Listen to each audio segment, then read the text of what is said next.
Consequence Podcast Network. The Psychoanalysis Podcast explores the ways that horror movies examine mental health issues. It deals with mature and sometimes disturbing subject matter, and it may not be suitable for all listeners. It is meant for entertainment purposes only, and not as a substitute for proper therapy. If you or a loved one are currently experiencing mental health difficulties, please contact your local mental health center. Breathe in. Breathe out. Breathe in. Breathe out. Breathe in. Breathe out. This is Psychoanalysis. This is Psychoanalysis, a horror therapy podcast, analyzing the horror genre through the lens of mental health. I'm Jen Adams. I'm Lara Unnerstall. And I'm Mike Snoonian. It is a new month, July, and a new theme, and we have been covering some pretty heavy topics recently, so we thought it might be fun to cover a mental health topic that's a bit on the lighter side. As much as mental health discussions ever can be lighter, I think our discussion today is going to be a little bit lighter. Yeah. Definitely anticipating that email now, though, from someone. I know. Dare you call it light? But well, and y'all, I didn't want to say this before we started recording, but my dad is actually a shark, so I have a lot of thoughts that I want to unpack about my dad in this episode. I'm kidding. my dad is a giant boat. Uh-oh. And my dad is Roy Schneider. Oh. So buckle up, listeners, because we're unpacking some shit. Anyways, so today we are talking about phobias. And we are kicking it off with the granddaddy of horror blockbusters, Jaws. Yay, I'm so excited. But before we do that, I'm just kind of laughing at how I just cheered for myself, and I'm just going to keep going with it. But before we do, we're going to give a brief synopsis in case you haven't seen Jaws or if it's been a while. And guys, I'm getting word that the spoiler alert is not working. So just keep rolling the film. We'll figure it out. And the spoiler alert is probably not going to work until like the last part of the episode. But I think it'll turn out to be like an accidental cinematic genius moment. So. I don't know if that bit landed, but I went for it. So here's your spoiler alert.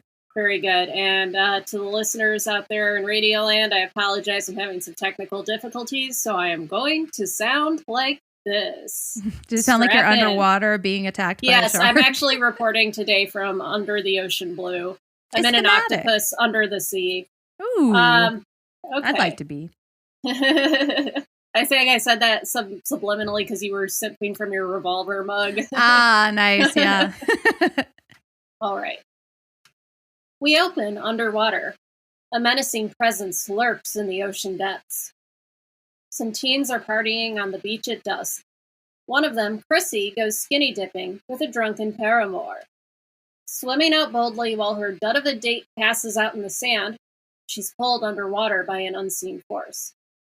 On a bright summer morning, we meet Martin Brody and his wife, Ellen, a delightful couple and parents of 2 boys. Brody's the new police chief in the small beach town of Amity, fresh off the mean streets of New York City. He's called to investigate a body that washed up on the beach. It's Chrissy, but there's not much left of her. After speaking to the medical examiner and learning that the probable cause of death was shark attack, Brody rushes to close the beaches, keeping the tourists who are flooding the summer town from meeting the same fate. But not so fast. He's accosted by the J. Crew Mafia, led by the town's mayor, who make him an offer to not close the beaches he can't refuse. They've got conclusive scientific proof that everything's fine and no shark would dare attack Amity on the 4th of July. AKA, they don't want to lose tourism revenue and are full of shit. Later at the beach, the townsfolk soak up the sun and children splash in the water, unaware of any possible danger, except for Brody, who maintains a sweaty vigil from the safety of the shore. The famous score throbs as we peep the shark's eye view. Jaws is back, and he goes after one of the kids, little Alex Kittner. As people panic and rush out of the water, Alex's distraught mother searches for her son. He's the only one who doesn't emerge, though his punctured, blood-stained raft does. Brody leads a town hall meeting where he says he's going to close the beaches. and everyone loses their fucking minds because the economy. Mm-hmm. Mayor Anchorjacket reads the room and says it's only going to be for 24 hours. Okay, I can't do. I know. Oh, it's so awful. Scratch fingers on nails on a chalkboard. An old sea codger named Quint is lurking in the back of the room, having drawn an insensitive picture on the chalkboard and apparently prepared a speech. He asks the town to pay him to kill the shark before walking out with the confidence of someone who knows this ain't their first time at the shark rodeo. With the potential for a cash bounty, every lame-brain, chucklehead, and Nimrod in New England is determined to catch the shark. Meanwhile, a denim-clad young man from the Oceanographic Institute arrives. He knows some stuff about sailboats, and also sharks. He's Matt Hooper, shark expert and total Dreyfus. Ooh. I just wanted to call him a total Dreyfus. Dreamboat Dreyfus. This is the only time Richard Dreyfuss could even possibly be described as attractive. I will give you that. I know. You know what? The heart wants what the heart wants. I get it. I get it. He aged like 20 years between this and Close Encounters. He did. Yeah. He really did. He connects with Brody, and recognize game. Also strangely hot, you know? Yeah, totally. No. Now, we can talk about Roy Schneider later. Oh, yeah. I've got thoughts. These are two reasonable dudes in an unreasonable situation. Hooper asks to see Chrissy's remains and chastises Hooper and the coroner for ever suggesting that it could have been a boat accident. Accident. Sorry, I'm struggling to get through the synopsis today. I always feel like it should be boating accident, but he does say boat accident. Yeah. I don't know. Some words just clunk off the tongue like chunky peanut butter. Okay. Here we go. Back at the docks, local yokels have caught a shark, but not the shark. Quint cruises by laughing, and Hooper rains on everyone's parade, though they're incapable of taking in basic information and refuse to listen to him. Alex Kittner's mom shows up to blame Brody for not closing the beaches. Brody, in a classy move, doesn't tell her it was really Mayor Asshole's fault. Instead, he internalizes the guilt. Hooper comes to have dinner with the Brody family and partake in some character development. We learn why Brody is afraid of the water and just how deep Hooper's shark passion flows. They decide to find out if the tiger shark the townsfolk caught is the shark once and for all. If it's their guy, his tummy will be full of little boy. So they sneak off into the night to cut it open and see what's inside. In a surprise to no one, it's just fish and junk. No human remains. The big bad is still out there, and it's a night feeder. Also the name of my Darkwave synth album. Which I don't understand how they think it's a night feeder. There are two deaths at that point, and they're both one of them is in broad daylight. It's a little, that for the first time watching this, I was like, that doesn't make sense. And then I was like, no, this is a perfect movie. Don't think about it. It's shark science. +3 if you count Pippin the dog. Oh, that's Pour right. one out for Pippin. Pippin. I forgot about Pippin. I had that in my notes and then I repressed it. Yeah, there's part of me that refuses to accept that. Yes. After some... Dave, too. Dave's not into it, too. That wasn't Dave. That was a different dog. I thought that was Dave. It's not Dave. That's really funny. Okay. Let's resume. Where was I? Night feeder. Okay. After some cajoling from Hooper, they go night boating and make a grim discovery. Ben Gardner's abandoned boat. Hooper dons a wetsuit, swims over to investigate, and finds Gardner's sharkified head. Yikes! Brody and Hooper try to talk some sense into Mayor Anchorjacket. Naturally, he's not having it because the economy! Good thing this is just a movie. LOL. Mm-hmm. Happy 4th of July. The beaches are bumping and the shark is cruising. But no one wants to swim. Who can say why? The mayor convinces a family that it's their patriotic duty to risk their lives to prove that everything is okay and that the all-American illusion of safety and perfection is more important than actually being safe. Again, just a movie. Totally. Mm-hmm. No relation to anything. Nah, that would never happen. No, never. Not in this country. No. Begrudgingly, they get in the water and the crowd follows. Almost immediately, swimmers see a shark fin and everyone panics, but it's a false alarm, and 2 kids playing a practical joke will definitely be grounded later. But this proves to be a deadly distraction from the real shark, who is gunning it for the estuary and kills a very nice man in a rowboat. After this, Brody is finally able to convince Mayor Asshole that they need to close the beaches. They hire Quint to catch the shark, but only on the condition that Brody and Hooper get to come with. It's orca time! Let's Moby Dick this thing! Sea hijinks ensue as the trio hunts down the shark. I'm not even going to try and do justice to this part of the film, and if you haven't seen it, what are you doing with yourself? Turn this GD podcast off right now and go watch one of the longest and best action/storytelling sequences ever committed to celluloid. Seconded. I just can't. I can't. Yeah. It's perfect, yeah. It's really It just perfect. is. Yeah. After a long day involving chum, ropes, and barrels, the sun sets and they still haven't caught the shark. The boys hang below deck where they compare scars, sing sea shanties, and Quint delivers one of the greatest monologues in film history.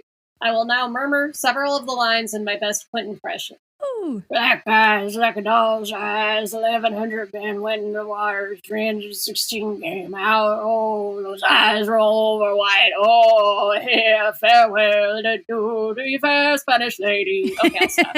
Nice. I was waiting for one of you just to stop me. And Oh. none of you did, Oh, so no. you failed. I was intoxicated. Our favorite thing to do is just say black eyes like a doll's eyes. Their bonding session is interrupted by Jaws body slamming into the boat and causing severe damage to the hull. They shoot it with guns and harpoon it, and nothing is working, and the boat is taking on water, and Quint smashes the radio, and it's just not looking good, folks. Luckily, Hooper brought some science with him. Filling up a dart with poison, they lower him in a shark cage as man bait. If Hooper can get the shark in the mouth, maybe they still have a chance. That's what he said. Nice. But it doesn't work as the shark sneak attacks Hooper from behind. Ooh. Hooper drops the poison and escapes to hide in some reef that probably no longer exists. Oh. We just want to point out that Hooper is one of the great Butterfingers in cinematic. Oh, He yeah. drops the tooth, drops the spear. Like, What a Butterfinger. yeah, all I would over the not place. let him hold a baby. No. The shark manages to eat the boat out. Sorry, I didn't even mean for that to sound dirty. I just until it came out. Oh, no. I'm sorry. Jaws After Dark. I know. He's a night feeder. Anyway. Unlike Batman, Jaws goes down. Yep. Now To is the part of the ocean podcast depths. where we all just lose it. He eats from under Quint before eating him alive. I'm drunk, you guys. I swear, I haven't been drinking. From under Quint before eating him alive in a moment that was never really edited for television, was it? They just showed all of that to little child Lara, didn't they? With Brody the only one still on the swiftly sinking boat, he evades the shark. Thinking remarkably fast on his feet for a man in this situation, he manages to get Jaws to eat a canister full of highly flammable compressed air. After one last tense action sequence, Brody shoots the canister and the shark explodes. Hooray! Hooper reemerges and the two reunite, swimming safely to shore. That's fucking Jaws, bitch. Jaws. I mean, I guess we can assume that they swim safely to shore because of the jaunty music. Yeah, there's jaunty music. It ends on a shot of the shore. Yeah. If they didn't make it, I give up. Right. I mean, Hooper is not in the sequel. No, but they say that he's on, like, he went on that excursion that he missed the first time around. Oh, that's right. The Aurora. You know who is in the sequel? Brody and his tan arms. Yeah. Brody and his strong leathery forearms, his leathery forearm. I don't know why I find him so hot in the second movie. I mean, he was He's 22 years old when he filmed this movie. Are you kidding me? No, you're fucking Yes, with us. I am kidding with you. But Okay, I would be like, what happened to people in the 70s if that's the case? This is before sunscreen. Chain smoking and fucking suntan lotion is what Right. happens. They used to just wear those, like, sit out with those mirrors, you know? You got Yeah. Mayor Larry just ripping butts in the hospital ER like it's no one's business. Ooh. Well, Roy Scheider's one of those guys that's just like, if you look at him from any objective lens, is an ugly, ugly man, but just friggin' hot for some reason. I thought he Anyway, was a good-looking man. I thought he was a good-looking man. he's just He's odd good. looking. He's got like Yeah. one of those grizzled faces, aka Yeah. my favorite kind of face. Yeah, something about it just works, you know, Mhm. comes together. Mhm. Well, now let's do a feelings check. And this is when we share our first experience with Jaws and how we feel when we watch it. And Mike, would you care to begin? Sure. So I don't really know what there is to say about Jaws that hasn't already been said for Yeah. the past 46 years. You know, it's like, it's the birth of the modern blockbuster. And it's changed how movies are made, changed how they were marketed, changed how they were released. And like 46 years later, like the way we make movies and market them and put them in theaters, like it's still done this way. It is like the perfect movie. And it's much like The Exorcist, like Jaws is the measuring stick for this kind of movie. Just like every exorcism movie will inevitably get compared to The Exorcist, Jaws is the measuring stick that all other shark or really even any killer animal movies. Mhm. You know, you saw in the wake of Jaws, like Jaws, but with a grizzly bear, Jaws, but with a whale, you know. Mhm. Jaws, but with dinosaurs at a park. Right. Like, but Michael Myers is basically Jaws, like Halloween 1978. What is Michael Myers but like a great white shark in human form? Yeah. Like this blank slate with dark eyes, you know, soulless eyes killing machine. It's the Kind of like patriarchy. soulless eyes, like the butthole of a cat, because that's Exactly. what we're looking at So right you're looking now. at my tailless cat's butthole, Aw. but he loves his daddy. It's very Aw. cute. Yeah, please don't fart, Sam. So, you know, it's one of those things where like whenever another shark movie comes out, it's not, oh, you know, will this be better than Jaws? But it's like, oh, how close might it manage to get if we're lucky? This was definitely a staple of my childhood in the days before we had a VCR or even cable television. It was on TV like at least 3 times a year. Probably the only movie that ran more often would have been like The Wizard of Oz at this time. And maybe It's a Wonderful Life, but I actually didn't catch that till I was a full-grown adult. We never missed it when it was on. It's one of those movies you looked forward to when it would come on. It remains perfect. Like 46 years later, this movie remains absolutely perfect. The politics and the economics of this movie, like they resonate in a different way after last year. But if anything, like it serves to kind of strengthen the movie and not weaken it. Mm-hmm. And it's an exercise in how like less is more. How the fact that you have Bruce the Shark and it just doesn't work. And you have, I think, in lesser hands, like Spielberg is obviously, I mean, what can you say? Mm-hmm. Just even at that young age going, okay, well, we're going to find a way to make this work anyway. And just by sheer force of will, making this thing happen and having it come out like it does. Like it just remains just wonderful.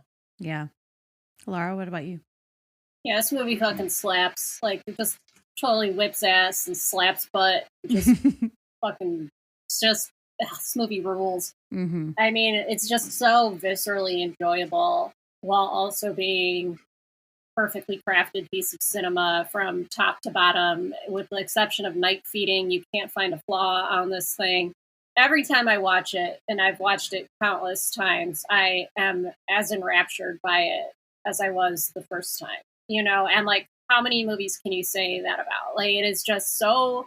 I feel like I sink into it when I watch it. No pun intended, because it's like I just get so caught up in thinking to myself, why is the pacing of this so good? Mhm. Why is it so absorptive? Why am I still surprised by things, even though I've seen it a bazillion times? Like, it's always a moment that I forget, and one little zinger that gets me. This time it was when they were on the boat and one of those barrels flies by at an unexpected moment and almost gets Ray Schneider in the head, you know? There's just like little something every time you watch it that you notice. Also, another thing I noticed this time that I had never really picked up on before was like Quint yelling at women, not because they were women, but because they're not as tough as the women of the greatest generation, you know? Like, that was just such a, you know, just so much amazing characterization, everything. I could go on about this for days, and as Mike pointed out, many people have, and it's all been said. It was edited by a woman and Verna Fields, and it's just, there's the attention to detail, it's so good. And beyond all that, it's really, last year when I watched it for the 4th of July, as I often do, it hit me for pandemic reasons, you know, in response to disaster. And now that we're a little bit out of the immediate moment of disaster, it hit me that this is really a movie about trauma and how people respond to disaster and what happens in the wake of it and what we do with it and how it shapes the narrative of our life. And so it ended up, you know, even though we're taking this for a fun spin, ostensibly with phobias, it was just like, oh man, there's so much there. It's like still waters run deep, to just stick with the seafaring theme here. I think it's just a masterpiece. And Spielberg, when he's good, he's great. Mhm. And this movie is a great movie. And similar experience to Mike, I definitely saw this because it was on TV all the goddamn time, like every single day it felt like. And I remember it was one of those movies, just, you know, again, like I've discussed, I was a sensitive child, but for some reason I would always want to watch this movie. And then the moment with like the leg floating in the water, when I would always run screaming from the room, and then a minute later run back in, and I'd have to watch the rest of it. You know, Mhm. It's just so immensely entertaining and watchable. It's a classic for a reason. Yeah. I absolutely love this movie. I've said it's in my top 10 for a long time. And I do remember the first time I watched it, I was probably like 10 or so, and I had a friend over, and I think it was Halloween or something. And I was like, oh, I'm going to have a friend over. We're going to watch a really scary movie. I was like, what's the scariest movie? And we rented Jaws. And that was kind of an awakening for me, that there are different types of, or there are different ways to be scared by things, you know? So like the first time I watched it, I did not have this reaction. I was like, what, when's it going to get scary? When am I going to have that Halloween moment I was really looking for? And then I watched it probably a year or two later, and I was like, oh, this movie is amazing. It's just not what I wanted it to be the first time I watched it, but what it is just, it is a perfect movie. I think it's fantastic. It's fun too. You know, it is very scary, but there's like this adventure quality to it that's really fun. Sharks are my favorite animal. I think they're so fucking cool, even though I am terrified of them. And it's just, it's so cool. It's so like visually rich and like textually rich. There's always something to notice, you know, especially with like that kind of Spielberg quality, or at least early Spielberg way of like the wackadoodle townspeople. And like, Mike, I know you had some notes about the Karate Kids who are like running around chopping things, like things like that. It's just like you notice those things and then you're still just swept away. And I think it's gorgeous. I was reading this review of it in preparation for this, and it's funny because it does look dated. It does not look like this takes place now, but it doesn't feel dated, because I feel like the heart of this movie holds up, especially after, like, Laura, what you were just talking about, and Mike too, like what we have all just been through. And it's been kind of like The Stand and Jaws are things that like were written and created in the 70s, and just the heart of those stories, I think we see still hold up, and we can still learn a lot from those kinds of narratives, which I just think is fantastic. So yeah. So I think last year, when there were no new movies coming out and theaters were closed, but we saw the revival of drive-in theaters to the point where, like, in the past year, 2 new ones have opened up within 30 minutes of me. Oh, wow. Which is awesome. And like one is being pitched as like a more upscale drive-in in terms of like their offerings, like food and whatnot. So we're pretty excited to try it out. Nice. Only fancy cars, please. Yes, you have to. Yes, you have to be in a Rolls Royce. Right. Absolutely. But like the Jaws and Back to the Future were like every single drive-in like played it almost every night. Yeah. Again, like Back to the Future is an example of another like perfect movie. Like that screenplay is taught in script writing classes. Like this is the perfect script. Really. And I think at one point in the summer, like the #1 movie in America was actually Jaws again, because of like how many people were going. So yeah, it's just like how this movie resonates so many years later. It's just like you make the John Williams like theme noise, like those, like that, just donna, like that 2-note. And everyone knows what you're referring to right away. And I've taught that in my classes, even with, like when I was teaching elementary music, even with young kids, like they know what that is. Like it is pervasive, and it's just 2 notes, and it's amazing. Yeah. And what I think is so fascinating about Jaws, if I look at also Jurassic Park, which is another movie that I think is a perfect movie, and I think was also big on the drive-ins last year.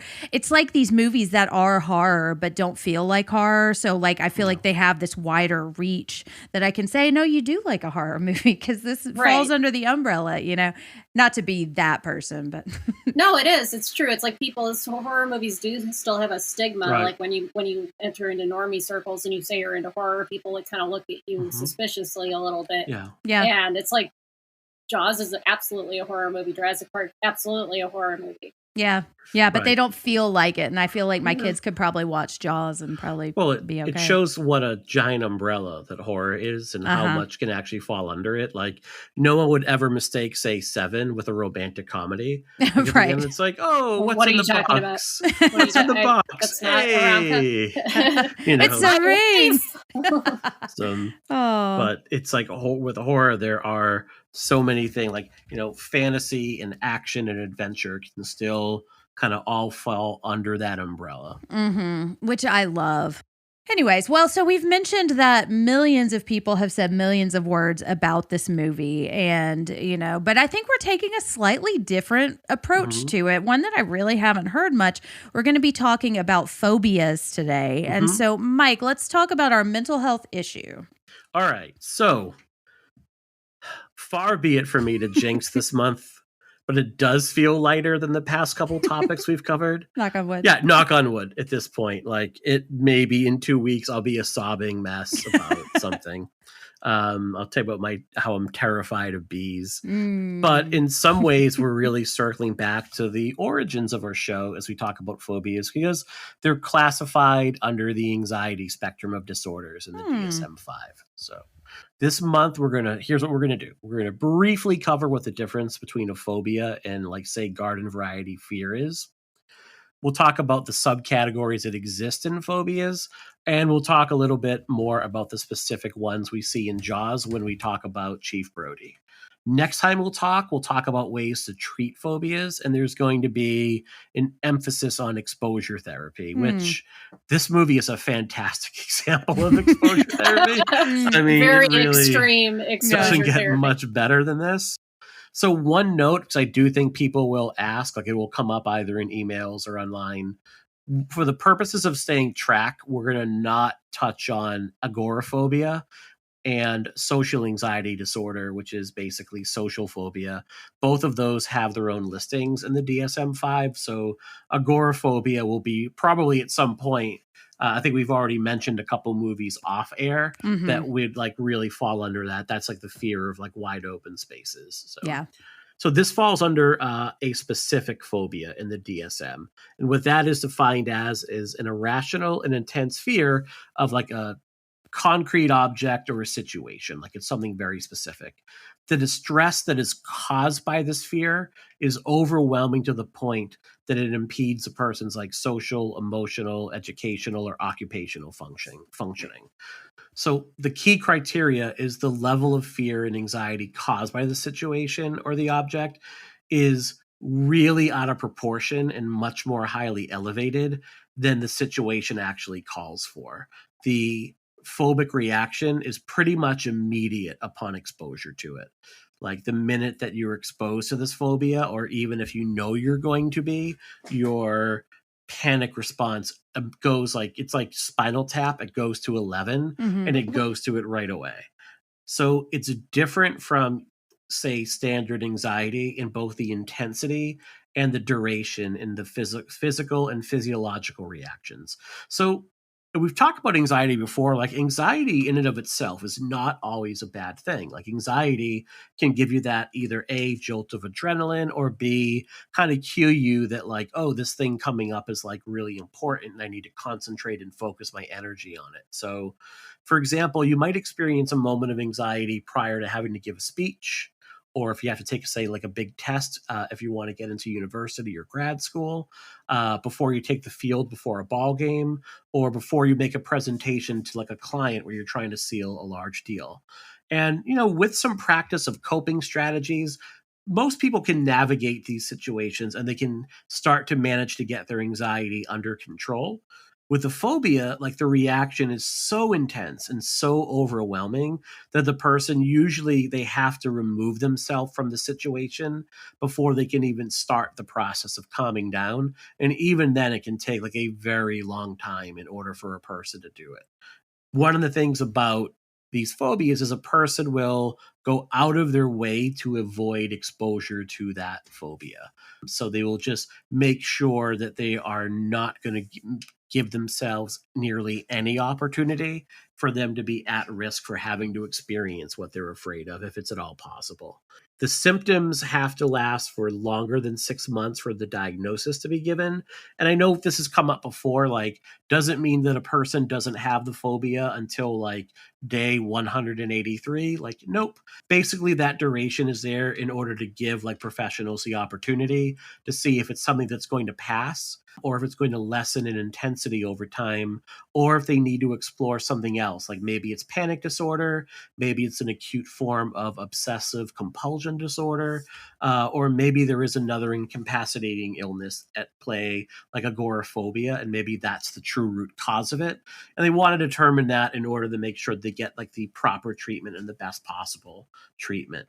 What is new to the DSM-5 compared to the previous versions of it is in the past, the individual had to know that they were afraid of this thing and that they were irrationally afraid of it. They had to say like, I'm terrified of sharks even though I live in Idaho. And there's absolutely zero, like, how ridiculous is that I'm this scared of it?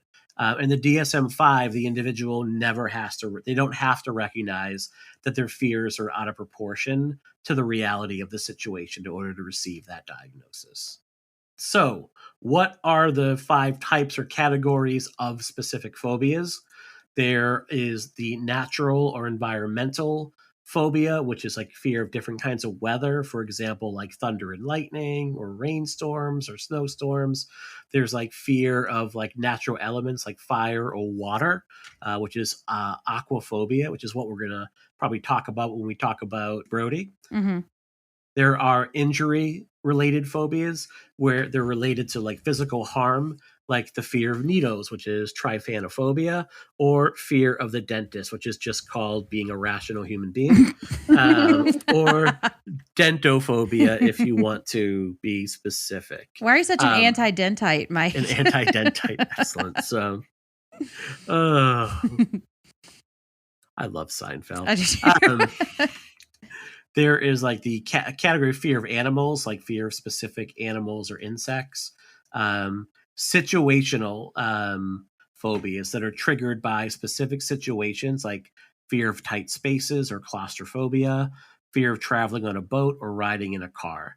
And then finally, there is other, which I love the other category, which is basically anything that doesn't fit in the above, like fear of choking, vomiting, loud noises, things like that. Wet bread is one of mine. Oh my God. That's sorry. Not like wet bread from like sopping up like hamburger juice, like just. Well, that too, but just like I don't like bread that's not toasted to this day. Sorry, that's a whole nother topic. That's going to be its own theme one month. Well, you eat like bread that's just out of the bag? Nope. Or does it have to be toasted? Has to be toasted. Okay. Yeah, it's too mushy. It reminds me of mushy. Yeah, okay. Traumatic experience of spilling milk on my sandwich. Sorry. Okay. Well, there you go. Well, there you go. That raises the question, what causes a phobia? And there are a few things at play. What a segue. I know. There was a point to my ramblings. Love it. So our own experiences do play a role. So traumatic events can cause a person to become phobic of something. To give you an example, like my sister, when she was younger, when she first got her license, she managed to get in 2 car accidents driving on the highway. And to this day, she personally won't drive on the highway. Like other people she can be a passenger, but she herself won't drive on the highway. She just can't do it. So like when she drives to see my mom, like she will take the longest route possible from Maine all the way down to Massachusetts. Oh, wow. A person's temperament can play a part. If you're someone who's generally more inhibited or overly cautious, you could be at higher risk to develop a phobia of something. I have no idea what that's like. No, I don't either. Yep. And then genetics can play a role. So if a family member has anxiety disorder or they suffer from a certain phobia, there is a higher prevalence that phobias could run throughout the family. In terms of like the general how prevalent this is, like it's actually really high. Like from reading the DSM-5, it was somewhere around like 7 to 9% of the general population has a phobia of some kind. Really? Which is seems like, I mean, when you think like anxiety, depression, they're like around like the 1 to 2% scale. Mhm. Now, obviously there are degrees of phobias, like, and everybody is going to experience something like a slightly different way. Like I personally am terrified of bees. Mhm. It's gotten better over time, but I remember like when we bought our garden condo years ago, which we no longer are, bees made a nest under our porch. And when I fired up the grill one night, bees started to come up, and I ran in the house and said, "Get your coat. We're going out to dinner." They're like, "What about the grill?" And I'm like, "Don't care." Like there are bees. Not happening. Not Right. happening. The bees can have the grill now. The bees live here. Yeah. My wife asked me to take her when we were in England in her home, visiting her parents. Like on her birthday, all she wanted was like a really nice, like fancy afternoon at a tea place she really liked in Foy, which is this really posh little area. And we were sitting outside drinking our tea, and all of a sudden bees came out, and I lost it. And I'm like, I actually accosted the manager. I'm like, "How dare you not treat this place for bees, good sir? Don't you know that people are alert? You know, we can't be here." Like I was like running, and she's like, "Hey, thanks for ruining my birthday, you jackass." So Aww. it's like, "That's all right, baby. I'll give you the best 48 seconds of your week later on." You can cut or leave that part, Jen, when you edit. You can decide what to do with that. I mean, I'm going to leave it in unless I get a text from Mike saying, "Please cut this out." We joke like this all the time. So I think I was going to say, I just love to know how, as the only unmarried member of the pod, just how marriages work. I love the inside baseball. That's pretty much it. Yeah. Wing and a prayer. Well, and so not to minimize that, but I do want to ask. The 48 seconds? Or the... I mean. Yeah, you're the one that minimized it, Mike. Yeah, literally. No, I was going to ask. So, like, there's no. But there's like that would be an like maybe over the top reaction. So yes, it would be, as opposed to just, "Hey, there are bees here. Can we move to a different table or something?" It was a reaction that was far greater than the situation called for it to be. Okay, and that's kind of the way that I have understood phobias in the past versus fears, because like I have a scar thing, and it's caused me to like not clean wounds that have later gotten infected, as opposed to just I don't like talking about them, because I think the word phobia is like really overused in a lot of ways, Yeah. And I think people kind of conflate them. And I wanted to ask too about aquaphobia, which I know you said we're going to talk to when we talk about Brody. But I hear, and I would say myself, like, I don't have a fear of water, but I have a fear of open water. Yeah. So is that still aquaphobia? I think that's more agoraphobia. I think that falls under the fear of wide open spaces, because I think that's more fear of the unknown. And there are legitimate reasons to be afraid of the ocean. I mean, there's there's undertow. There, Cthulhu lives there. As we've seen in the space documentary, Underwater. There is the fear of drowning. There is the fear of like the unknown of like what does look, because the ocean is so vast. Like germs, not categorized germs. You get all sorts of like weird sea infections. Yeah. So I can, if you ever need someone to list all the rational reasons to be afraid of literally anything, just come to me. Yeah. I will have it ready for you. Yeah. And I think the key difference, so I think that falls under agoraphobia. I think the key difference between fear and a phobia is like fear naturally comes up. Like there are situations that are going to be that do come up in someone's life where it's natural to be afraid, and that's going to trigger your fight, flight, or freeze response. Like, for example, like if you're in a bad neighborhood and there are no street lights and you're not familiar with your surroundings, like, of course you're going to be feared. Does it mean that you're afraid of the dark? No. If they're, you're at school and there's like, you have to be afraid of like shooters now. Like if there's like a shooting drill, like there are things in it. What fear can help you do is it can help you plan ahead of time in a way to better react to certain situations. So you can be more proactive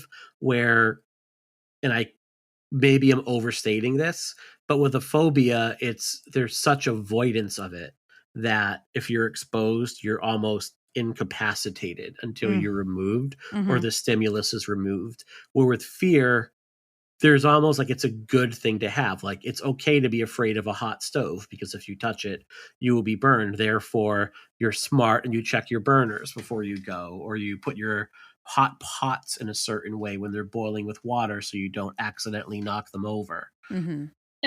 And I would say, I think you sort of hinted at this earlier, the bridge between these two things is anxiety and anxiety disorder and panic disorder, because it starts to become more diffuse. And I am definitely not speaking from personal experience here, where you can just sort of see a few too many of those possibilities and ways things can go wrong to the point where it becomes overwhelming and you become generally avoidant of a whole category of things, whether that can be social situations, it can be any kind of physical danger or agoraphobia. That's why I think like phobias sort of fixate on a specific thing, and almost the narrow focus increases the intensity versus the more, diffuse generalized anxiety that can sort of just spiral into panic attacks at one point or another. That's kind of how I see the landscape of fear. Yeah. Oh, I totally agree. I think too, one of the things with a phobia is a lot of times like that fear in a phobia is unfounded. Like there's not a reason to be afraid of this thing because like you're not necessarily going to be exposed to it, or that like what the consequences of it are something that doesn't rise up to the level. Like going to the dentist can be a little bit unpleasant. Like there can be some pain there. You might get some bad news, or it can be expensive. And no one likes to get their teeth drilled, but you're not not pervert. Well, Yeah. Which I'm sure our listeners people are into that. They're into it, No but shame. No shame, perverts. Unless you're getting like Dr. Giggles for your, no, he wasn't a dentist, was he? He was a cardiologist. Okay, Yeah. I'm trying to think of who like the evil dentist was. But. Wait, are we talking Seinfeld? Because I thought that was a dentist. That is it. Bryan Cranston's in a dentist. You're thinking of Steve Martin in Little Shop of Horrors. But there's also like a slasher movie with a dentist. Oh, it might just be called The Dentist. I think it is Ron just Howard's called The Dentist. brother. Clint Howard. I think you're right. Yeah. Yeah. Basically, other people have mined this territory. So. Yeah. Yes. And you should be afraid of Clint Howard because he's a creepy little MAGA weasel. But I mean, that's Is he? yeah. I can't watch the Ice Cream Man. Yeah, but like I watched my daughter go to the dentist, and who I think like I found it interesting when you were talking about genetics, because I think I see some of my anxieties and phobias coming out with her. Like she cannot open her mouth enough for the dentist to get in sometimes because she is so afraid, which is something that I think we're probably going to take her to talk to. This would be a good place to maybe drop the Simpsons dentist thing. Like, this is the scraper. This is called the gouger. Lisa needs braces. Dental plan. Sorry, those things live in my brain. Well, okay, and so and maybe this can be kind of a segue into talking about the movie, because I was kind of just Googling around a little bit, and I found something called the Jaws effect. And I'm going to link a couple of articles about this, because I think the thing that I find really fascinating about this movie, and I'm speaking for myself, I don't find it scary to watch. Like I am not afraid while the movie is playing, but as soon as I get in the water, I think about it, and it's one of those movies that kind of lives with you much longer. I mean, it's lived with all of us for 40 plus years at this point, And so I found a couple of articles about this, and it's kind of related to what we were talking about earlier. There's one called "Why Are We Afraid of Sharks?" There's a scientific explanation. That's from National Geographic.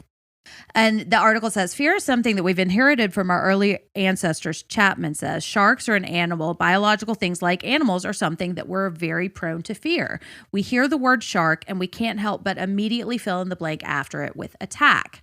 And then he goes on to say, the fear of sharks, or galeophobia, is not irrational, says marine biologist Blake Chapman, a shark expert at the University of Queensland, Australia. Simply put, the predatory fish are scary. But, and kind of, Mike, what you were saying, like, it's slightly irrational. You're more likely to be crushed to death under a falling vending machine in your office or a cow that collapses on you in a field than you are to die in the jaws of a shark. But fears don't necessarily match facts. And the fear of being attacked by a shark is more about our emotional response than the reality. And then I found another article called Shark Phobia, The Memory of Jaws Continues to Scare Swimmers Away from the Ocean by Joe O'Connor. And I'm going to link both of these.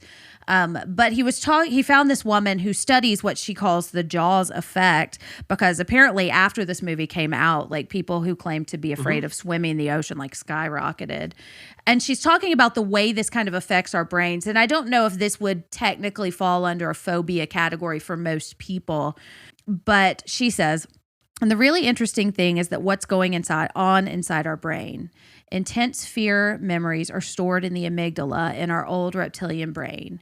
Fear as an emotion was intended to keep us alive. Fear tells us we are in danger and you better protect yourself or you're going to be eaten by the predator. So fear has to act quickly. If you see that saber-toothed tiger coming at you, you better run. And when our brains see Jaws for the first time, our fear response kicks in, and it kicks in before our conscious brain can start telling us that it is only a movie, it is only a movie, it is only a movie. When we stick a toe in the ocean, or for some reason a lake, or in extreme cases a bathtub, the amygdala starts hollering, get out of the water, faster than we can tell it to pipe down. And she says she has some statistics. Her survey was completed more than 25 years after Jaws was released, and the respondents were at a minimum 7 years removed from having seen the film. Even so, 43% reported experiencing enduring problems with swimming, and all because of you-know-who. And then she says you have a better chance of being struck by lightning twice than by getting eaten by a shark. Yeah. You know, I mean, again, like, if you live in a landlocked state or part of the world and you're afraid of sharks, like, there may be a phobia there. Yeah. Well, I think it's also about, like, avoiding going swimming, whereas you may have never thought twice about going to, you know, a beach town in the ocean side or whatever before you saw Jaws, because it just introduced a possibility that is so vivid and so memorable, and it just starts to make you think, well, you know, because a lot of Jaws is rooted in basic marine biology. Like, they have these, you know, they have Hooper, they have all these sort of books that Roy Schneider is reading. I never can remember his name. I always just, he's so virulently Roy Schneider in my mind that I can never remember his character's name. He's a real Schneider, you know. Yeah, it's just a Schneider. You know, so I to me, it's just interesting. It's like, it's very rare that a movie or a piece of fiction or something becomes so pervasive that it can affect stats on the level of a movie like this, which really speaks to this movie's power. It almost became like a modern day fairy tale or something, or like, you know, scary story you tell the kids. Jaws is the boogeyman, but Jaws is real.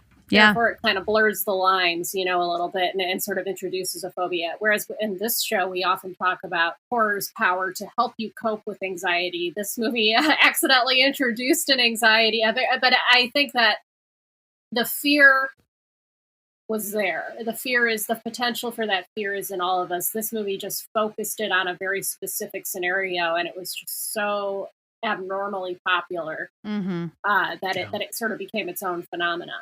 Yeah. Well, the other thing too is Peter Benchley, who wrote the novel that Jaws was based off of, and he's credited for co-writing the screenplay with Carl Gottlieb. And I would say, like, there's always talk, like, you know, like, oh, the movie is never better than the book. Well, in this case, trust me, and it's not just that Jaws is a great movie, but Jaws the novel, it's not that great.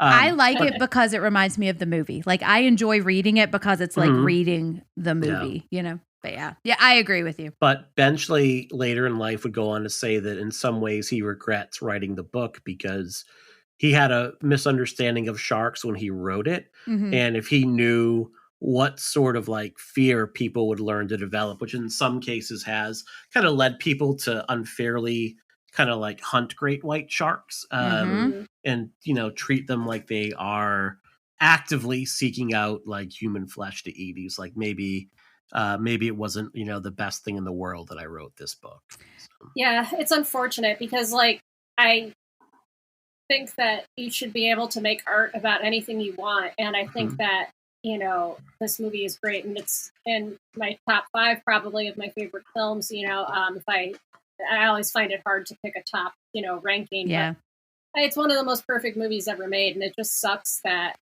people took it that way. It's like and it's funny because the big theme in the movie is how people respond to disaster and what they take away from it, and it's like, God damn it. Like, why are people always taking the wrong thing away from experiences like this? And this was also came out in a pre-internet time before anyone could Google up facts, and so it just, the mythology of it became more pervasive than truth. Yeah.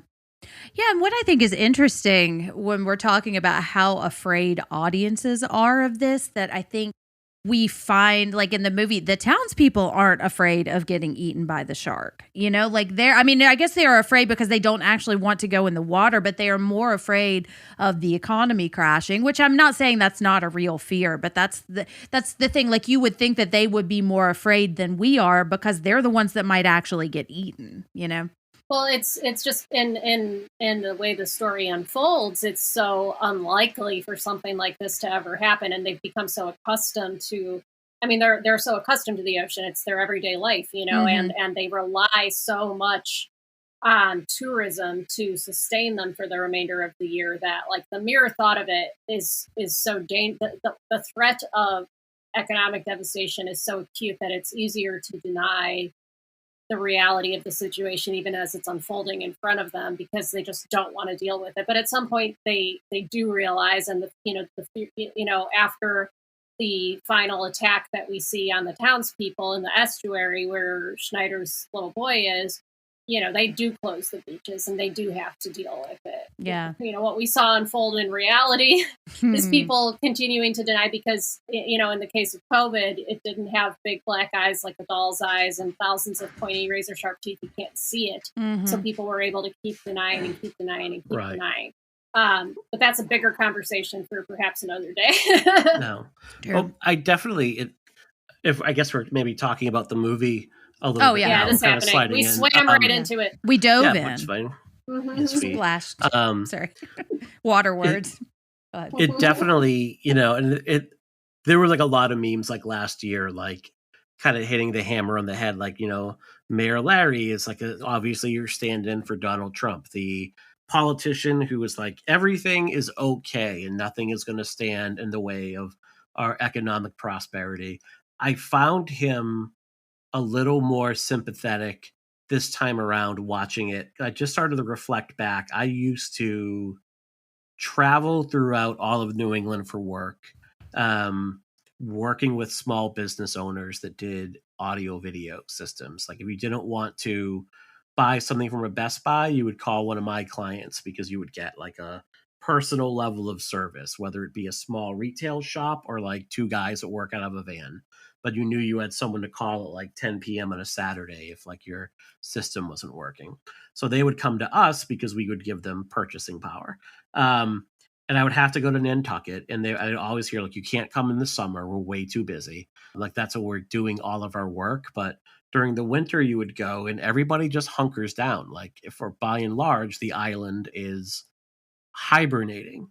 And that period of time from Memorial Day through Labor Day is when all of the activity is done and all that economic activity is done.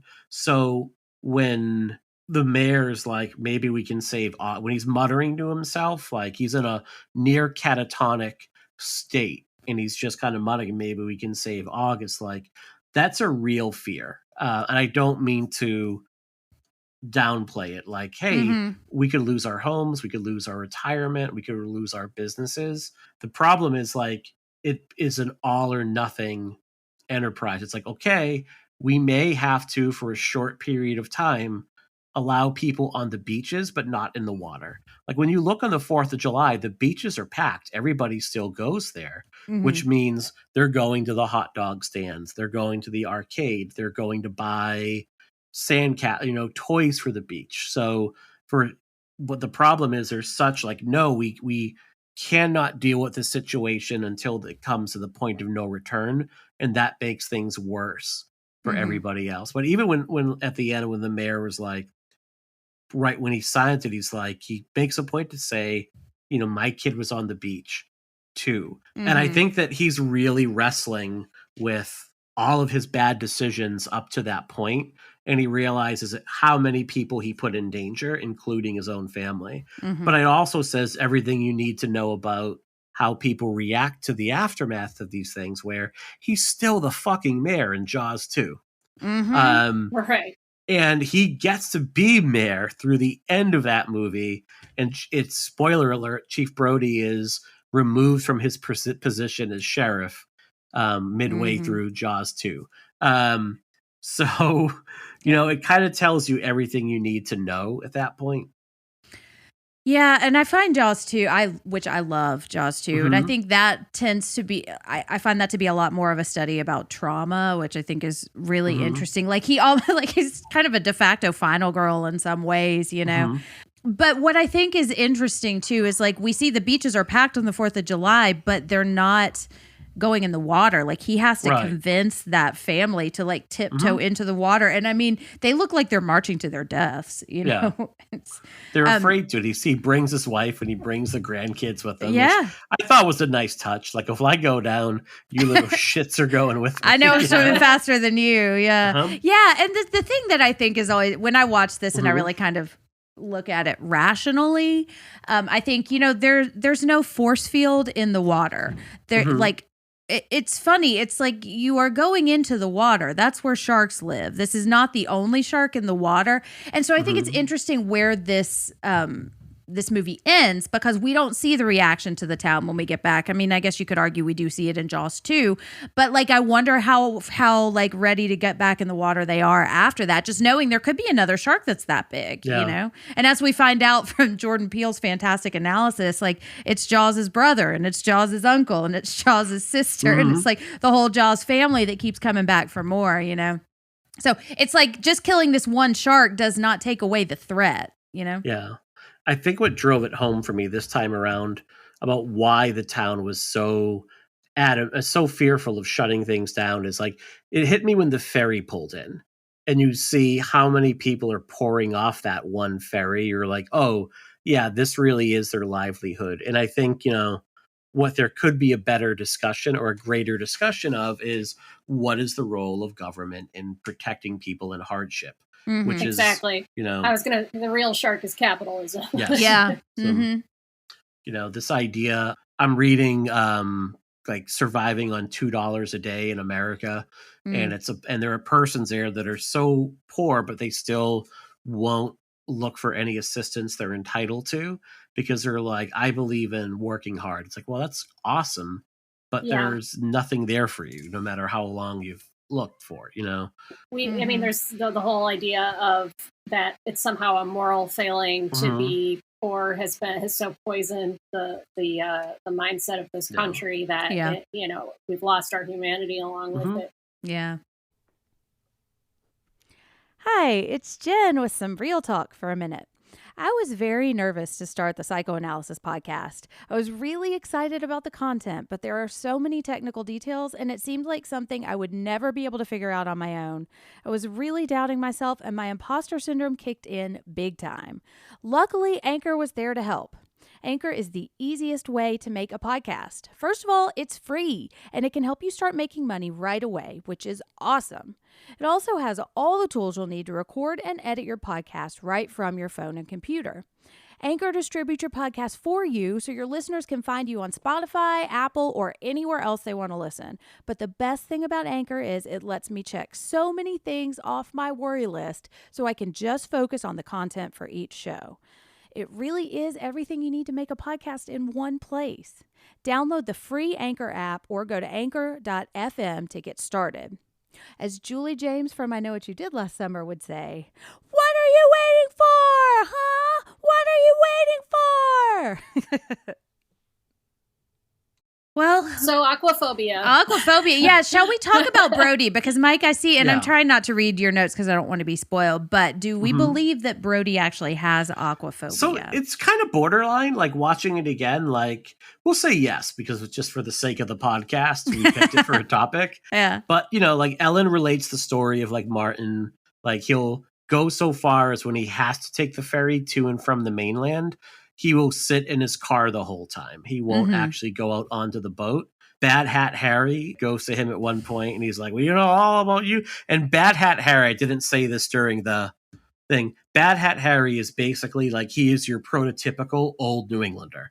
Like there are tens of thousands of Bad Hat Harrys all throughout Massachusetts, and I'll wait till you come back. Jen's going to lay the smack down on the children.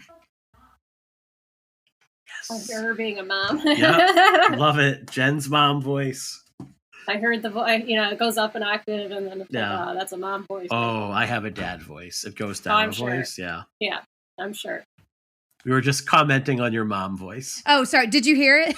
Yes. Just a little bit. I was like listening for it. Well, maybe the mic heard it too, and we'll leave it in. Sorry, I had a couple of little land sharks out there. That's all right. Like Bad Hat Harry is prototypical New Englander. Like there's tens of thousands of him. We know all about you, Chief. Oh, that there is salted earth. Yeah. I got so mad at Bad Hat Harry this time. I was like, and fuck his you. saggy boobs. It's okay to not want to swim. Yeah. It is saggy man boobs. Oh, Well, but It is a bad hat, too. it is. Some It is bad hat. I mean, I never fully clocked the line before this watch because I don't know what sometimes I feel when I don't watch things analytically, there's like so many little lines that I miss, and then when you're focusing on it and taking notes, I'm like, oh, I never really internalized the meaning of that line before. But during that same scene where the wife is talking to Hooper, it's Roy Schneider. What is his character's name? Brody. Martin Brody. God, it's like I'm looking at it and I forget it. All I can think is Roy Schneider. But when Brody's wife is talking about how he sits in the car during the ferry, and she says, "There's a clinical name for it, isn't there?" And he goes, "Drowning." And it's so dry and deadpan. It's a great line, and it made me realize, he probably almost drowned as a child or something like that, and that's why he has this fear. And it's actually just it's trauma. It's a rational response to a trauma. And I'll say, this is one of the things I love about this movie compared to the modern style of filmmaking. Yes. Where in 2021, and I guarantee this movie will be remade one day, and there will be a 10-minute flashback sequence where Brody loses his younger brother in a drowning thing. And it'll just fucking shove your nose into it until you suffocate. Yeah, I love how underplayed it is. Yeah, it's you don't need to expose everyone's trauma on screen for 10 minutes and we get it. You can let us know and just show us through their actions that this person. That's good writing. It's show don't tell, and it's handled so masterfully here. And then so to me, again, the trauma we do get to know more about is Quint's, and kind of how the journeys of these three men bring them together. And I fucking love it. It's so good. Well, and the thing that I noticed this time, because I feel like every time I watch this, like we were saying, I noticed something else. And what I noticed this time was Matt Hooper telling his story, because he's talking about being a kid and his boat being attacked and basically destroyed while he was in it by a shark, which is fucking terrifying. And I think it's so fascinating to see, the way that rolls out in the story, because I just had not noticed it, But he's telling this traumatic story, And this is what I mean. It's these three central characters of Hooper, Brody, and Quint are three men who had encounters either, with water or with sharks in some capacity, and had some kind of traumatic encounter and responded in three wildly different ways. Yeah. And that was what I was going to say. Together. Yeah. It's fascinating to see that Hooper was I got to know more about sharks. I'm obsessed with these things now. And Brody was nope, no water for me, Yeah. And Quint responds with I got to hunt them all down and kill them. Those are three spectrum of human experiences kind of boiled down to these archetypes, I think it's telling too. One of the things, that fascinates me is how bad were things in New York City? Like, what did Brody see in New York City where he had to like leave that? And he's like, I still want to be a cop, but I've seen so much horrible shit here that I need to go to a town where the worst crime is a karate dojo of 9-year-olds, and they're like karate chopping equipment. Yeah. Even on an island when I'm terrified of water, And he makes the point. He's like, you're not on an island when you're on the land, Mm-hmm. and it's like that doesn't make any sense. But he's like, nope, dry land is dry land. You see like the discomfort whenever, like when he has to get on the skiff at the beginning to go pick up the Boy Scouts. Like you see his like Brody's body language. His shoulders are really tight. Mm-hmm. He's not quite hunched over. He's almost like ramrod straight, but tilted a little bit. And then there's also like the trip in the middle of the night with Hooper where they go searching for the shark. And like you see him like grasping the bottle of like Zinfandel, and he's just like chugging from it because like he needs all the liquid courage possible in order to make this trip. But that is what led me to think, like, is it truly aquaphobia? Because this is the thing about Brody. Yes, he hates the water. He doesn't want any part of it, but he never lets that discomfort impede him. Mm-hmm. He's like, all right, I have a job to do. I have a family to protect. I have a town to protect. I have a duty to these people. So I'm not going to like it, but I'm going to go. Like, he doesn't necessarily have to go on the boat to kill the shark. He could say, Right. Hooper, you got it. You guys have the radio. Just keep me abreast of what's going on. I'm going to send maybe my deputy with you or someone else. The Coast Guard member could go with you. But he's like, no, I have a responsibility to these people. So even though I am uncomfortable, I'm going to go do it. And that's where I get kind of borderline. Is it like really aquaphobia? Mm-hmm. And the things where he's like, stand at the end of this skiff that is bobbing up and down, and I want to take a picture to get the skill of the shark. And he's like, fuck your picture. Like that is not necessarily a phobia. That is just a reasonable denial of, like I'm not going to possibly fall in the water so you can have a Polaroid moment. Mm-hmm. That shark is bigger than this boat, so no, thank you. Yeah. Well, I'm actually working on a script for a remake of Jaws right now. Excellent. And it's going to be revealed that 7 is actually a prequel to Jaws. And so this is why he moved out of the big city, because it's so terrible. But I never thought about that. Like, why would he move to this island? What is he running from that makes this... It made me think that he had some kind of traumatic incident that happened, or, he's saying those lines on the boat. He's like, oh, if there's so much crime, it makes you feel like you can't make any difference and you got to walk your kids home and stuff. But I always felt like that wasn't the full story, Yeah. But what I would really like to think is that it's the exact plot of Hot Fuzz, where he was too good at his job and it was making the other cops look bad. So they had to send him to Podunk Town upstate. That's my favorite theory. Yeah. Well, and because like logistically, and I think in the book they talk about how this was a place that Ellen had visited and that she was familiar with it. So it could have been like, if we're looking for a place and Brody really just wants to move out of the city, this might be a logical place for them. But it seems like if he's got this fear of the water, that like, let's move to a landlocked state, Yeah. And they have that talk like on the beach. Like Ellen, I think at one point asks, when will I be considered an islander? And like the woman that is like, never, like, unless you're born here, you're never an islander. Like there are definitely some classism issues that are brought up in pretty subtle ways in Jaws, where everyone who's not an islander is looked down upon. Even like the college student at the beginning, when he's like talking to Brody, he like makes it a point. It's like, I don't live in the island now, but I was born here. Like it is a member. It's like, I'm not like just a summer person that comes in. Like this is my home. Like I am therefore entitled to the dignity and respect that comes with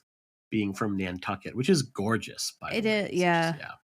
Well, and that's something that we have down in Nashville too, because like we call ourselves unicorns, like the people that actually were born and raised and still live here, because it's a town that has very much been inundated by people wanting to make it. And there is a certain kind of pride that goes with it. It's also something Stephen King talks about a lot, which I appreciate. Whereas in Chicago, you're not really from Chicago unless you grew up in the city. Everyone says they're from Chicago, but they're from the suburbs. Oh. Sorry, I'm really leaning into the... No, I like it.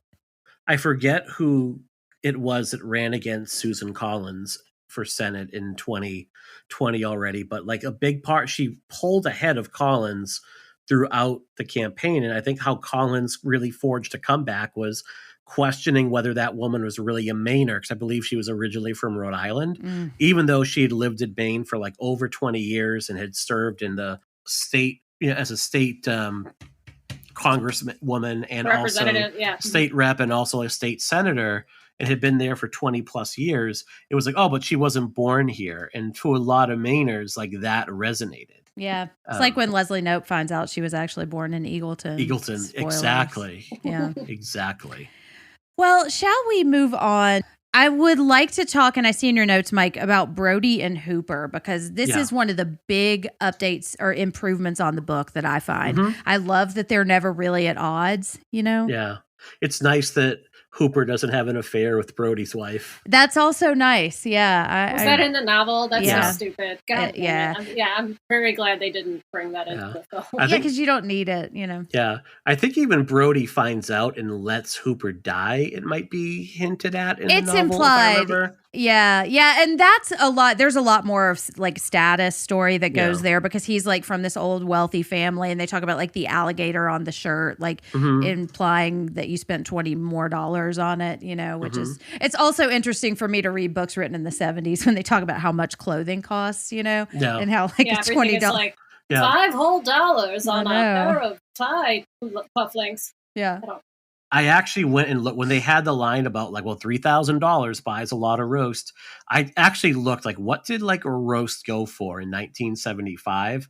It was about $1.69 a pound. So you would have been able to buy over 1,500, like probably about 1,700 roast if you were able to collect on that thing from the shark. So.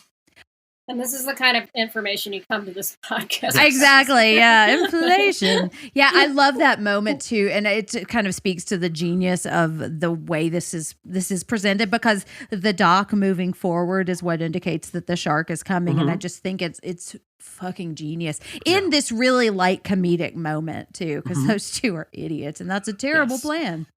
But you're right. Brody and Hooper are an example of like positive masculinity and positive male bonding in ways that, you know, we don't often see in horror. Yeah. Yeah.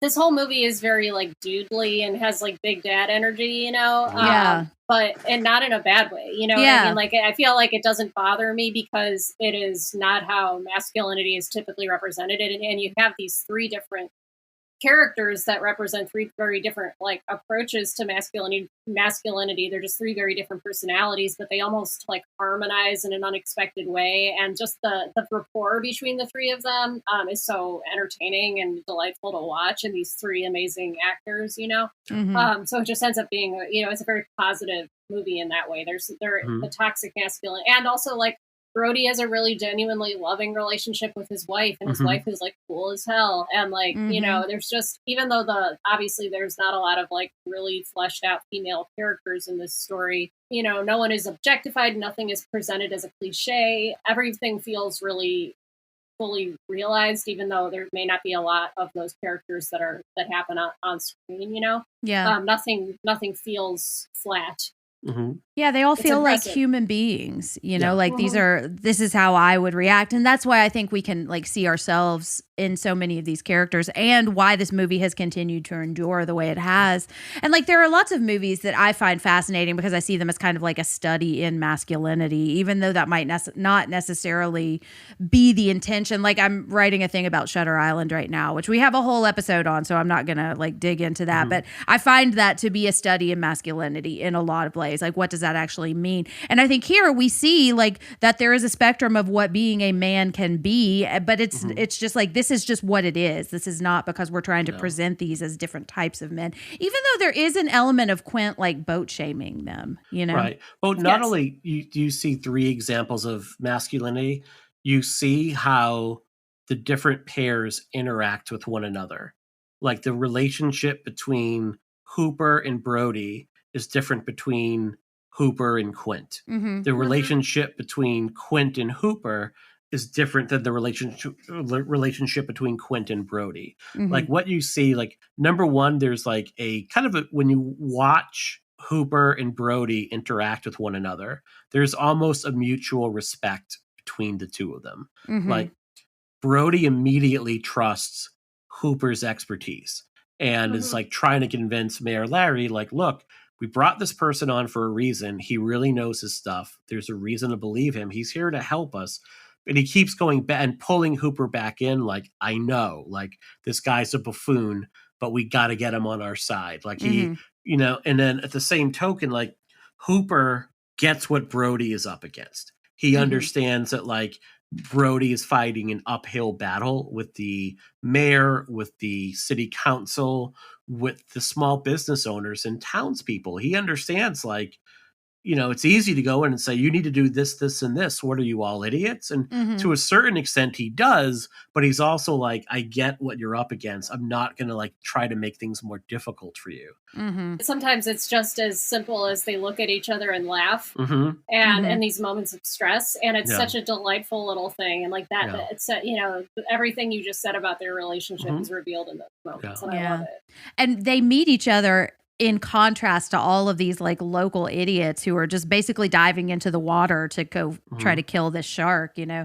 So I think that kind of like they're both united in this, like we see the bigger picture here in a way that a lot of people don't. Well, and another thing that I think is interesting about Brody that I think another movie would do differently is like, it bugged me how Bad Hat Harry shamed him for not wanting to swim, but it's really not that bad. And I think like they could have had a lot more townspeople like mocking Brody for this fear that he has. And it's really refreshing that we have a man who has a fear that some might say is irrational or a phobia. And it's just presented as like, this is just a part of who he is. You know, it doesn't weaken him in any way. And you get the feeling it's something that's talked about. It's a quirk, like, because number one, like Brody's going to be fascinating because he's an outsider coming onto the island. And then he's going to be an outsider in a beach community that hates the water. Like that is something that is going to be the topic of gossip around the coffee counters, at the local bars, at the local sewing circles. Like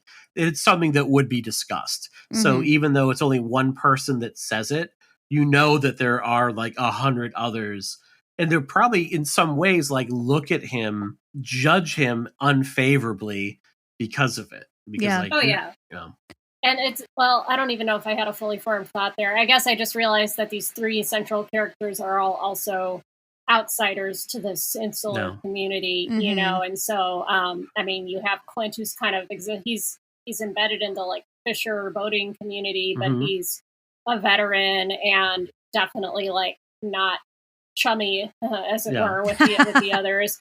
And then you have Brody, who's new to the town, and then actual outsider Hooper from the big fancy institute. You know, you have these sort of degrees of otherness in all three of them, and that also brings them together.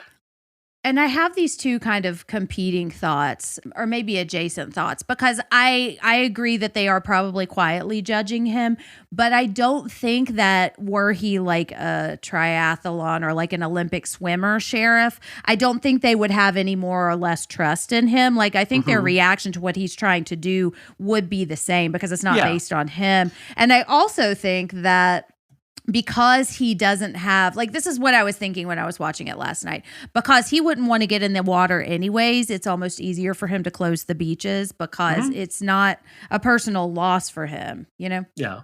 Well, I think what I like too is one of the things I like about Brody is he's not like a character that is like banging the drum the whole time. Like, we have to do this. Like he can be swayed.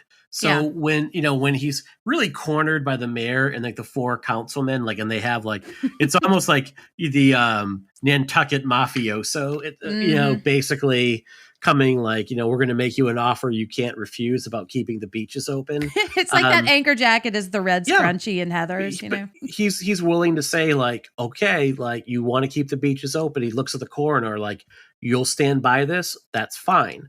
Like even after, Kittner is killed, he's like, all right, we'll close. I didn't agree to 24 hours, but I guess that's what it is. Like he's constantly fighting the battle, but not to the point where he's like, he's not going over the top. Like he can be swayed in the other direction. He's like, he doesn't want to rock the boat per se. Yeah. Cause he gets it, you know? Can we talk about Quint and how I think like the parallels or the juxtaposition between Quint and Hooper is really fascinating. Yeah. But I also think there's a gentleness to the way that Quint deals with Brody. You see the scene where like he unties the wrong knot, and Quint puts the blame more on Hooper for bringing this stuff on to begin with, which is not equipment he works with. But he like very gently pulls Brody aside. He's like, "Hey, next time you need to pull something, just let me know what you need." Right. It is interesting. It's I don't know where it comes from, but it's like a paternal feeling. There's a respect there. Like there is a respect that goes like that's there because he knows Brody hates the water. But at the same time, like talking about masculinity, one of the things you can say is like men often feel it's their responsibility to fix things. Am I guilty of that sometimes? Yes. It's like, nope, this is the mess. It is my responsibility to clean this mess. I will do it. So there's part of like Quint that must look at Brody and say, I know how much you hate the water. I know this is terrifying for you, yet you are facing your fear and manning up. And there is a respect that comes along with that just for making the effort. But he's also very much like, yes, you are the sheriff on land. This is my boat and you will do what I say. I don't give a fuck if you want to don't want to chum Hoop. And I don't like Hooper, but Hooper drives the boat. That's his role. You throw the chum. Yeah. But yeah, I really find that fascinating. In Brody, even though he'll grumble, he still does it. He doesn't pull rank. He's not like, I am the town sheriff. I'm writing the check. He's like, we all have our own roles to fulfill, and we're going to fulfill those roles, and we're going to help one another even if we grumble. Yeah, and I kind of read a lot of that as like Brody doesn't challenge Quint in a way that Hooper does, because I feel like there's also a lot of like old school versus new school, or like technology versus like old timey sea knowledge, And I think it's interesting to look at Quint and the way he sees this as like a personal vendetta, which is why like he smashes the radio, which is such a self-sabotaging thing. And it's like his fear really is being powerless against these sharks again, which would take him back to this traumatic moment that he talks about of being in the water, which by the way is just one of the most terrifying stories I've ever heard in my life, in this movie and like knowing the real story of what is the USS Indianapolis. Yeah. There is definitely the tension that arises from old school versus new school. I mean, you have them always like when he grabs Hooper's hands and he's like, these aren't sea hands. They've been counting money their whole life, and there's this immediate dismissal of who Hooper is and what Hooper represents. And Hooper's like very open. He's like, yep, I come from a lot of money. I'm not going to always like, how do you pay for all this equipment? Oh, we're very rich. Just like there's that immediate thing. And the reason they're hunting the shark, they come from different reasons. But also, Hooper's a stubborn prick at times. Like, Hooper gets it wrong. And he won't admit it. And Quint calls him on it. And I think that's a great moment for Quint when he's like, it shows that you're not smart enough. You college boys aren't smart enough to know when to admit when you're wrong. Because he's right. And there's he's that totally moment. Right in that moment. Yeah. Later when Hooper doesn't turn the boat around fast enough and they miss the chance to land another barrel on the shark. And Quint doesn't have to say anything. It's framed so perfectly. He's leaning back and he's got that glint in his eye. And by the way, like I dated a girl for 2 years whose dad looked and sounded just like Quint. Oh, wow. And I think at one point he had a sore tooth. He pulled it out with like pliers. And, like Ron Swanson. Like 50s, he was playing in an Irish soccer league, like cleat, like fucking banged up with cleats. So yeah, like we'd be at her house and she's like, do you want to fool around? And I'm like, no, your dad's home. I was a grown 25-year-old man that was like, nope, we will not be doing anything here. I am going to sit on the other side of the room. Of your dad. Your dad is scary. But just that look he gives him, like he knows. There's a glint, he just knows. But over time, Hooper starts to develop a respect for Quint, and I think that respect is given back. I think that bonding scene with the three of them, god damn, it's so good. I love that. I mean, that whole final sequence of the film, from the moment they get on the Orca till the end of the movie, I mean, it just has so many peaks and valleys. They managed to keep it so entertaining, despite the fact that most of what you're seeing is like the intricacies of like seafaring. Like, attach the rope to this thing and the hookity-dook and go fore and aft and starboard.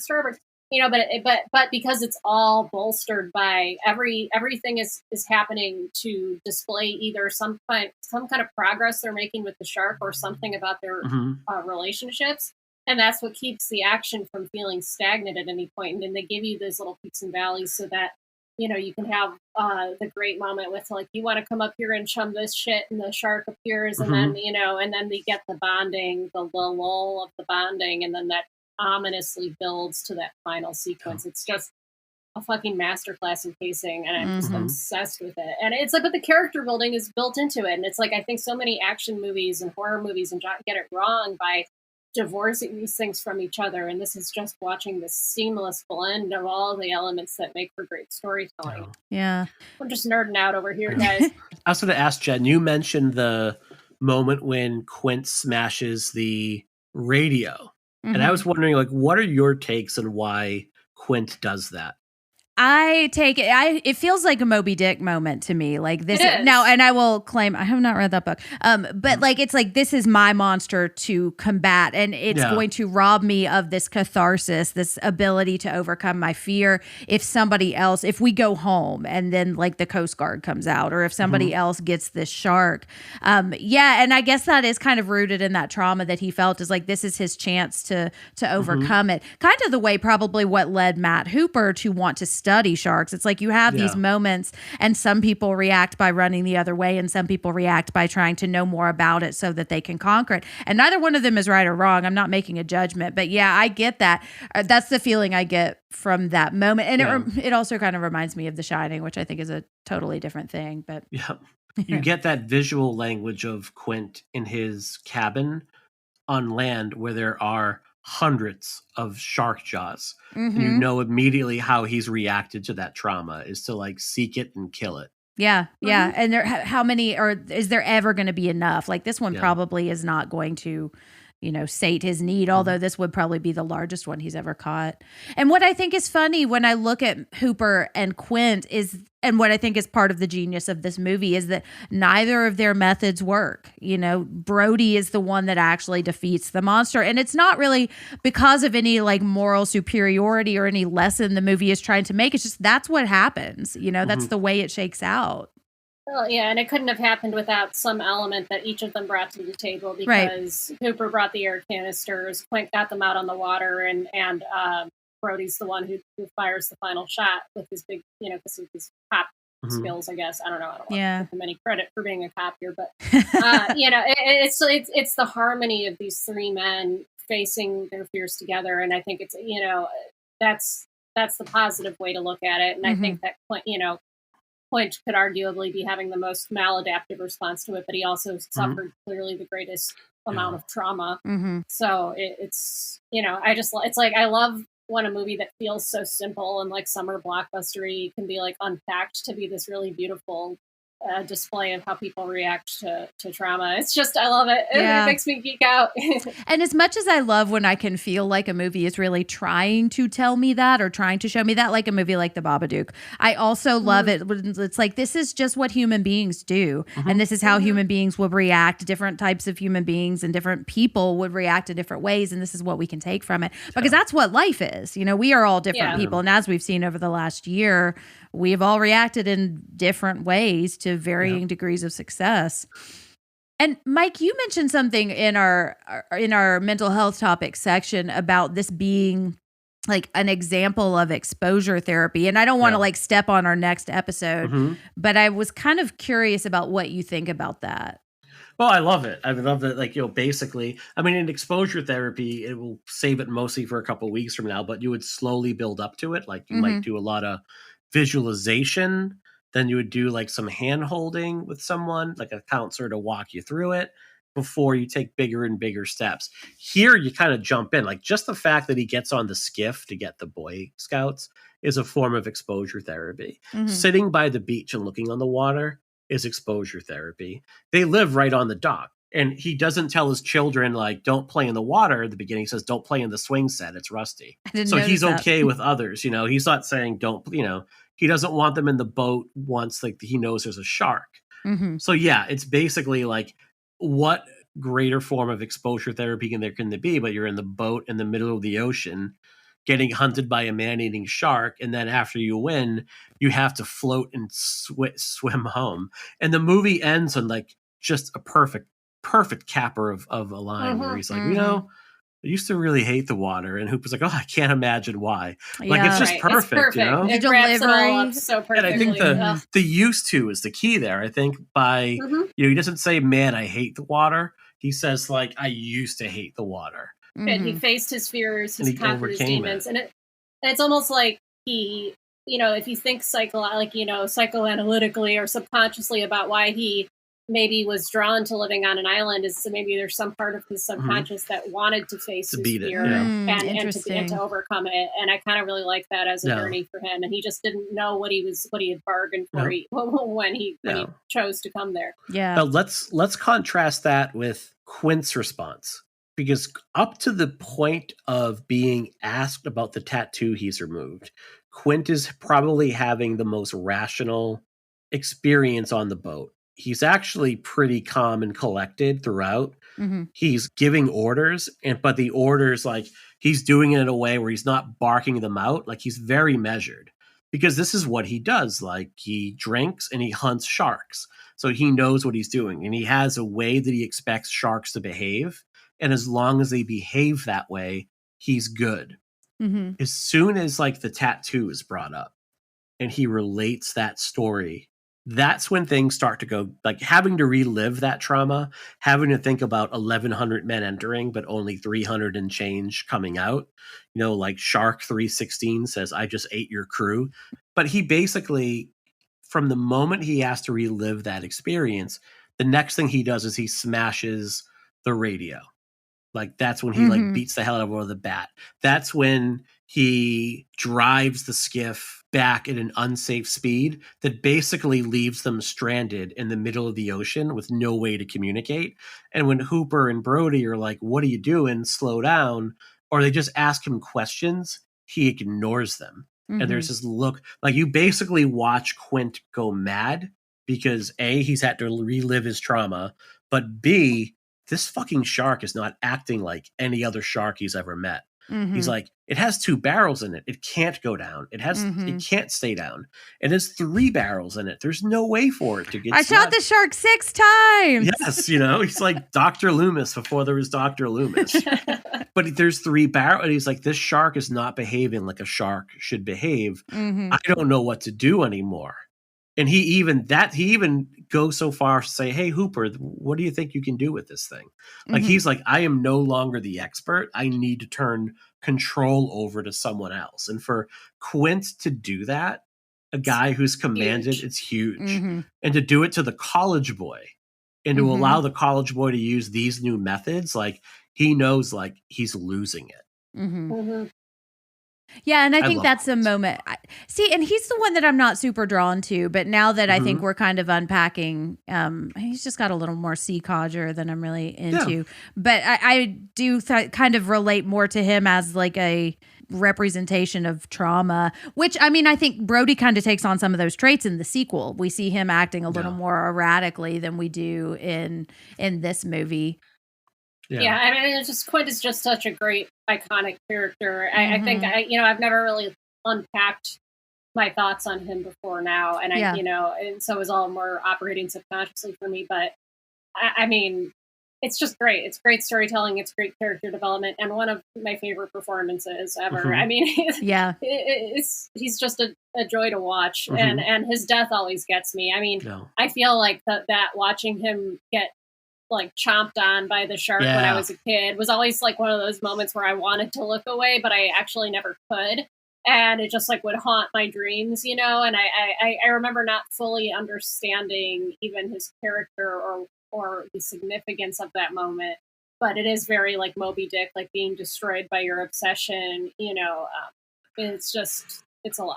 There's a visceral snap as the shark bites through his spinal cord. and then you just see the body limp and the shark float off. It's that's the reason why like home theater was invented was for like just little audio cues like that. It's totally. Yeah. And I just want to emphasize how much it would have dampened the effect of this film, like water on bread, if the shark was CGI. Oh, totally. Oh yeah. Yeah. That's like those seeing him in the mouth of this thing and seeing it snap down. I mean, you just can't imitate that. I'm sorry not to be a total snob here again, but I can't help it. No, I agree. Yeah, and it's been talked about by almost every. I mean, any book about Jaws, any podcast about Jaws, talk like the shark didn't work. Like the shark only worked a quarter of the time. They wanted it in the movie much, much more. And I think to the film's benefit, this shark is barely in the movie. Yeah. And it's not until about an hour and maybe 25 minutes in that you actually get a look at it. Mm-hmm. As it should be. Again, happy little accidents. Right. You know? Yeah, that become iconic and live way past their, The only other thing I want to bring up is John Williams' score, and not the main theme, but it's at the hour and 15 mark when they get on the boat. I think I marked it at an hour and 14 when you see the shot of the boat going through the shark jaws, that beautiful, iconic shot. So you have like almost like 50 minutes left in this movie, and the music shifts. The music becomes more buoyant, more exuberant. Like it very much sprightly. Oh yeah, it becomes like very much like boys having an adventure. Mm-hmm. Totally. That really struck me on this watch more than it ever has before. Because these are like, if this movie is made now, I think like that last act is going to be very dour, very serious. But here it's like three men, like they're having the time of their lives. Like they're fucking singing sea chanties, they're boozing it up, they're fishing, they're telling jokes. They know that what they're doing is very serious, and like the town's livelihood depends on it. But they're having a good time when doing it, and they're like, it feels like three little boys having an adventure. And I like love that about this movie. And the music to me is the biggest cue that that's what's going on. Yeah, totally. Because I think, if you put other music over that, and that's where it feels like a real fusion of Spielberg and John Williams, because it reminds me of Spielberg's, like, it reminds me of E.T., it reminds me of Super 8. It's like that, let's have a boyhood adventure, like Spielberg moment. Like, he can't resist making it fun on some level. Right. I think that's what keeps this from feeling like a horror movie on some level. Well, and I like it because it feels honest, it's like your whole life is not your fear, and you still have these fears that pop up and they do kind of take over sometimes, but then you also have like moments of joy and moments of excitement in between. And I think a lot of movies really lean into this and it just becomes really oppressive. And I think that's one thing that Spielberg does not really lean into that much, at least in his earlier stuff or the stuff that I'm familiar with. And I wanted to kind of wrap us up with my favorite quote from this movie. And I just want to thank IMDb for memorializing this quote. It's from Quint, and it's in brackets, in Shark's mouth. Ah! And that's the whole quote on IMDb. And I think it's just amazing. It's one of my favorite moments of the internet, and I will post it because it's just so funny. Like, what the fuck is this? It's the quote. And I'm kidding. It's not my favorite quote of the movie, but it's just hilarious. You kind of just have to see it. I love when things like that you just notice. It's like I noticed that the Zapruder film had like a 76% on Rotten Tomatoes or something like that. And I was just made me just laugh so hard. I was like, what were the negative reviews? Okay. Right. Ooh. So let's, I guess, pull into the shore. The ham is circling out to ocean. I don't know exactly where I'm going with this, but just shark wrapping up moment. Just go with the flow. There we go. Yeah, the tides are coming into our other sections. So let's talk about, I don't really see any other mental health topics in this movie, unless there's anything we want to bring up. I think we've talked about trauma and phobias. Yeah, we're good. Okay, cool. I think, yeah. And those are the big themes to me. I think so, yeah. Okay, so other movies we see fear or phobia or this kind of type of phobia represented in. And the only one that really comes to mind other than kind of the obvious shark movies is The Affair, which I don't know if I would really recommend, but there's a character there who's afraid of water so much that she will not take a bath. And I don't want to spoil anything, but, also Josh Jackson is pretty dreamy in that show. So I'll just give a little shout out to Crawl, which was yes, either 2019 or I think it was released in 2019. I was surprised, very tight little movie. Nothing compared to Jaws, but some of the same themes, and water obviously playing such a huge theme in it. And then on the flip side of it, I'll just give a shout out to one of my favorite, like, kind of zany, over the top movies, which may have been inspired by this, is Day of the Animals, starring Leslie Nielsen in a non-comedic role as a horrible man. Just a ridiculous movie where all the animals start attacking people because of, like, atmospheric problems. There's like Joe Dante's Piranha, which is kind of like a beat for beat. There's Grizzly, which is like Jaws with a bear. Now, movies of that nature. I think there's like Open Water. Yeah. So the Sharknado, The Meg, all the usual. I like The Shallows a lot, and 47 Meters Down made me sick to my stomach when they were in the middle, which I'm now thinking more in terms of agoraphobia, and I'm really interested. All right, well, shall we move into our uplifting moment? Yes. And now it's time for an uplifting moment. Maybe I should add some like water sounds to our harp. A harp underwater. This is where we share any grounding and coping techniques or any self-care that's been particularly effective for us. Grounding and self-care are little tips, tricks, mantras, or practices that help us get through hard days or hard moments. And self-care is anything we do that makes us feel good or feel better. And I have been coming up empty again, too. I think I'm just really struggling to adjust to living in a new place, more so than I thought. So I've kind of been getting down on myself for not being productive and not getting stuff. Like, I pitched an article that got accepted, and I just have not been able to make myself write it. And I've kind of just been not getting mad at myself about that and just saying, it's okay, It's okay to take your foot off the gas every once in a while. That's good. So, yeah, that's mine. And I posted something about this the other day. I tweeted it, and I got a lot of kind responses. And the only reason I think I bring this up is because I really struggle with how to respond when people post about their mental health online. Like, I don't know if a like is going to, what a like is going to imply to people. And so I just kind of wanted to say, if you see, or to the people that responded, thank you. To the people that saw it and didn't know how to respond, thank you. Like, it's just, there's no right way to really respond to that, but just people showing up and, anyways, so I don't know, that's convoluted, but there it is. That's my life right now. So who amongst us can claim that their life is not convoluted at the moment? True. So yeah, I've been having an interesting time lately, so I won't go into that, but I'll just acknowledge some gratitude for friends. My friends are great, and my friend Tony got me one of a very limited number of cameos from Lil Nas X after hearing me gush about Lil Nas X a bazillion times. So if you follow me on social, you saw me screaming. So I will just be grateful for getting a pep talk from Lil Nas X, which is not something many people on this world can say right now. So so our school year ended, and we didn't end the year, we survived the year. So I am grateful for that. And it's been it's day 3 of summer vacation, and I took day 1 to I don't think I did anything that day. I just I am gonna not even watch movies. I'm just gonna lie on the couch and look at the ceiling, and oh god, it's wonderful. No, that's not true. I worked in the afternoon because I did my counseling load that afternoon, but that was that counseling 1-to-1 doesn't often feel like work to me because I really enjoy it. It's fun, and I don't, I enjoy